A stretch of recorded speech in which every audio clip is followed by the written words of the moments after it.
आप सबको मेरा नमस्कार। और आज हिंदुस्तान की राजनीति में शायद सबसे काले दिनों में से एक है। सूरत की एक कोर्ट ने राहुल गांधी जी के खिलाफ मानहानि का फैसला सुनाया कल, और 24 घंटे नहीं बीते थे राहुल गांधी जी की सदस्यता तत्परता से रद्द कर दी गई। आशंका थी, एक्चुअली विश्वास भी था कि सदस्यता भारतीय जनता पार्टी रद्द करेगी, लेकिन इतनी तत्परता से करेगी और लोकलाज को बिल्कुल त्याग पर रखकर इसका भी एक नया पैमाना आज देखने को मिला। राहुल गांधी जी से दिक्कत क्या है और ये किस मुगालते में? अगर मोदी जी और उनके 50 चरण चुंबकों को लगता है कि वो राहुल गांधी जी को चुप करा देंगे क्योंकि वो सांसद नहीं है, तो शायद फिर वो राहुल गांधी को समझे ही नहीं। आपने तो राहुल गांधी को और धार दे दी, और राहुल गांधी आपके लिए और खतरा साबित होंगे जब वो सड़कों पर उतर आएंगे, जैसे भारत जोड़ो यात्रा के दौरान हुआ।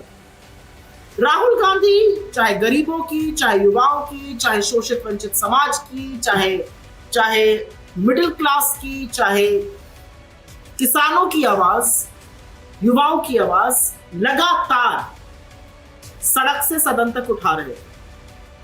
राहुल गांधी जी ये आवाज एक सांसद रहते हुए उठा रहे थे, एक जनप्रतिनिधि रहते हुए उठा रहे थे, और एक भारतीय होने के नाते उठा रहे थे, और लगातार उठा रहे थे। 4000 किलोमीटर की पैदल यात्रा करी उन्होंने इस देश में, कन्याकुमारी से कश्मीर तक।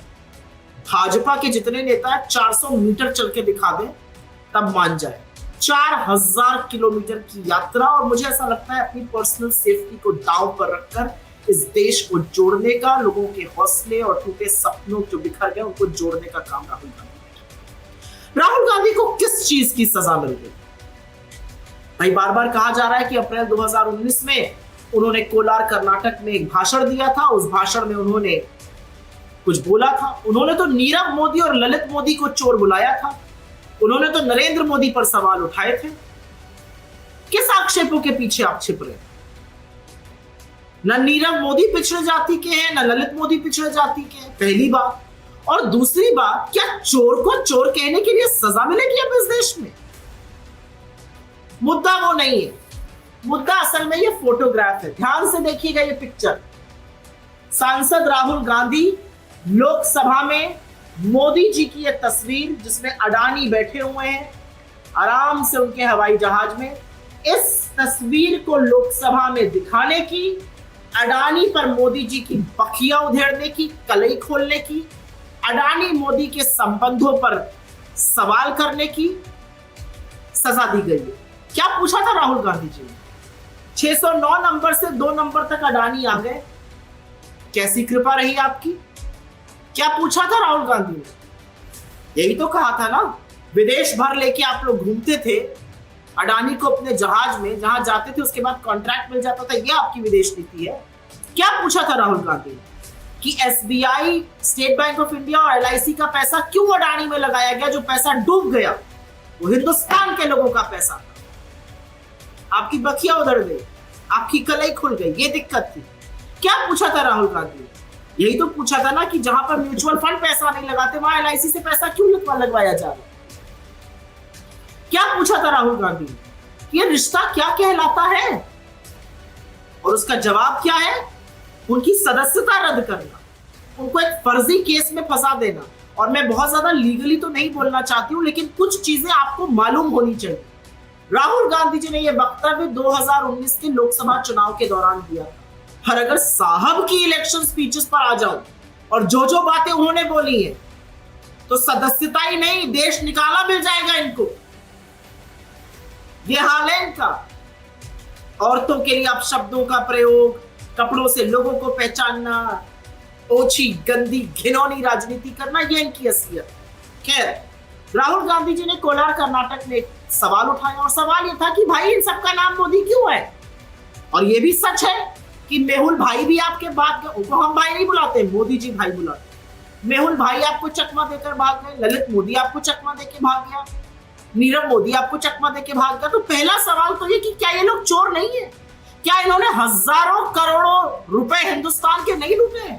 और आज पूरी की पूरी भारतीय जनता पार्टी इन चोरों, इन भगोड़ों के बचाव में मैदान पर उतर आई है। शर्म आनी चाहिए आप। 9 साल से झुंझुना बजा रहे एक आदमी को वापस नहीं ला पाए, यहां पर आकर आप जबानी जमा खर्च करिएगा। और दूसरी बात, ये इंपॉर्टेंट बात है, वक्तव्य या भाषण उनका कर्नाटक में था, केस चला सूरत में। अब आगे की बात सुनिएगा। किसी भी राजनीतिक दल का कोई भी नेता कोई भी स्पीच देता है, अगर रैली में, चुनाव के दौरान पुलिस उसकी समीक्षा करती है। कोई पुलिस केस नहीं हुआ, पुलिस ने कोई समीक्षा नहीं की।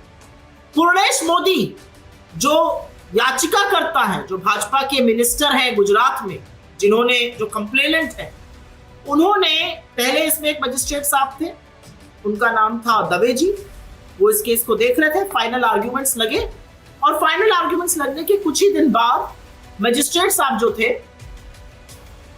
ट्रांसफर हो गए रातों रात। उस दौरान पूर्णेश मोदी याचिकाकर्ता ने अहमदाबाद हाईकोर्ट जाकर स्टे लिया कि नहीं, मेरा केस उस पर्टिकुलर कोर्ट में चलना सूरत के बंद हो जाए। यहां मजिस्ट्रेट बदलता है और पूर्णेश मोदी जी पहुंच जाते हैं, अपना स्टे की एप्लीकेशन वापस ले लें और वो कहते हैं हमें अब स्टे नहीं चाहिए, कार्रवाई होने दीजिए। ये जज के बदलने के बाद हो रहा है। और कुछ चीजें आपकी जानकारी के लिए बता देनी जरूरी है, क्योंकि ये सुनिएगा, ये जानकारी जरूरी है।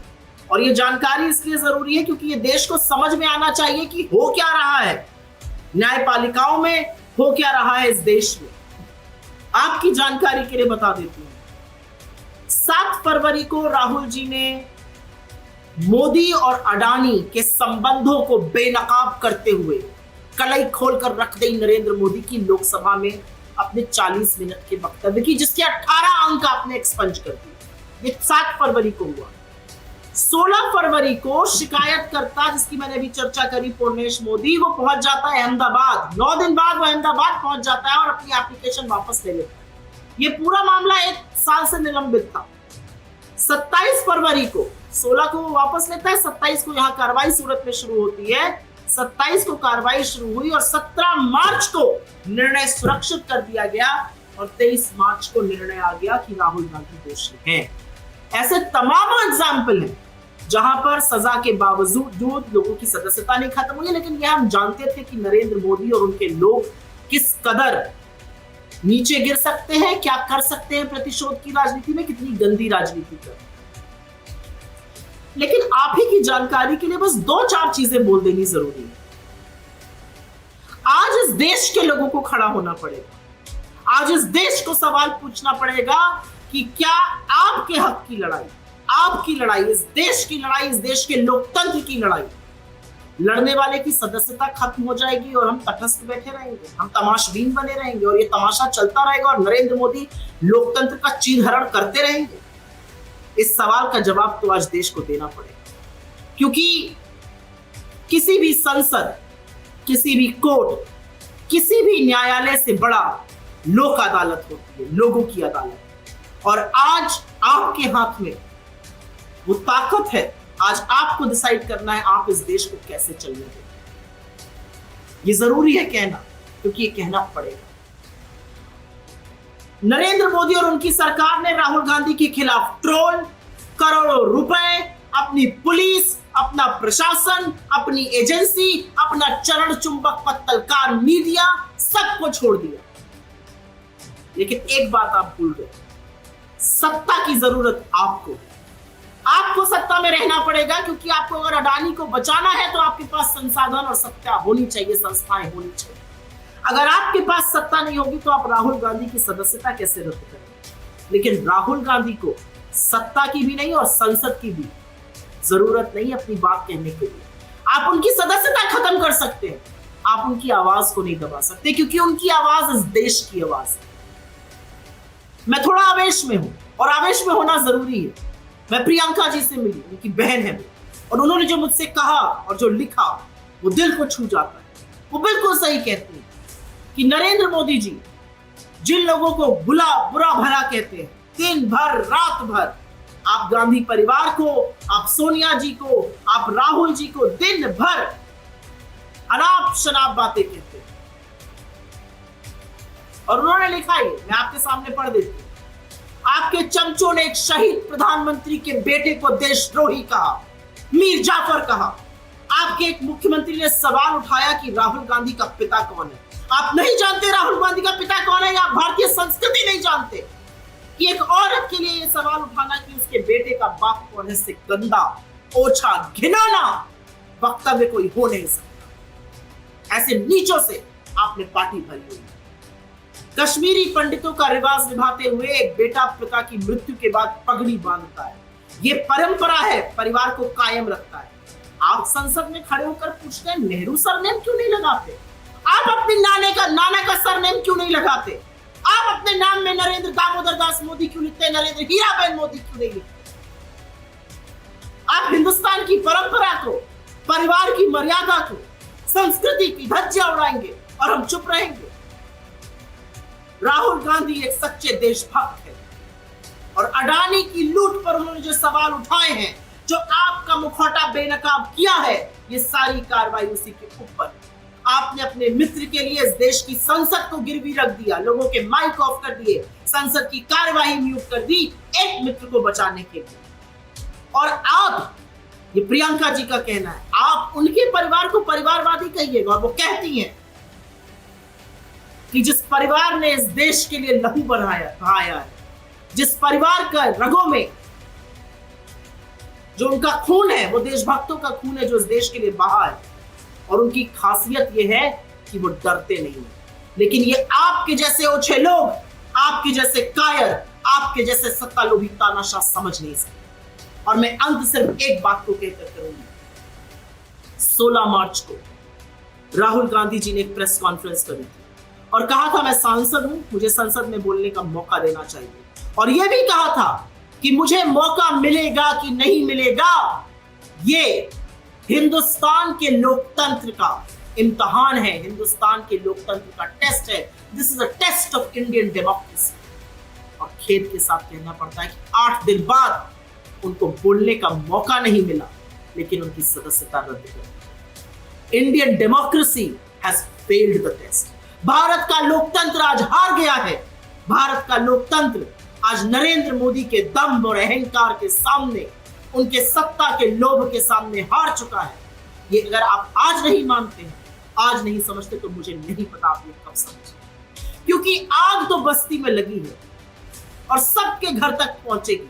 घर आपका भी नहीं बचेगा। अपने अपने घर मत बचाइए, इस देश को बचाना पड़ेगा। इस देश के लोकतंत्र के प्रहरी को बचाना पड़ेगा, जो आपकी आवाज बिना संशय के, आंख में आंख डाल के नरेंद्र मोदी के बोलता है, उसको बचाना पड़ेगा। आज मुझे ऐसा लगता है कि राहुल गांधी एक व्यक्ति नहीं, आज वो प्रतीक बन चुके हैं। नरेंद्र मोदी से लोहा कौन ले सकता है? उनकी करतूतों का पर्दाफाश कौन कर सकता है? अडानी पर बिना नार लपेट के सवाल कौन पूछ सकता है? नीरव मोदी और ललित मोदी को चोर कौन बुला सकता है? चीन पर आपकी चुप्पी पर सवाल कौन पूछ सकता है? वो राहुल गांधी है। और इसीलिए आपको लगता है कि उनकी सदस्यता खत्म करके आप उनको चुप कर दीजिए। ये आपके बस की बात नहीं है, क्योंकि आप एक कायर हैं और आपका सामना एक शेर से बढ़ गया। और सिर्फ एक लाइन कह के अपनी बात अंत करते हैं, दिनकर की लाइन है, सच है विपत्ति जब आती है कायर को ही दहलाती है। सुरमा नहीं विचलित होते, क्षण एक नहीं धीरज खोते, विघ्नों को गले लगाते हैं, कांटों में राह बनाते हैं। मुख से न कभी उफ कहते हैं, संकट कचर न कहते हैं, जो आ पड़ता सब सहते हैं, उद्योग निरंतर रहते हैं। शूलों का मुख नसाने को, बड़ खुद विपत्ति पर छाने को। है कौन विघ्न ऐसा जग में, टिक सके वीरवर के मग में, खम्भ ठोक ठेलता है जब नर, पर्वत के जाते पांव उखड़, मानव जब जोर लगाता है, पत्थर पानी बन जाता है। ये लड़ाई आपने शुरू करी और बड़े ओछे और गंदे तरीके से शुरू करी, पूरे सम्मान के साथ, शेरों की तरह दहाड़ते हुए। इस लड़ाई का अंत राहुल गांधी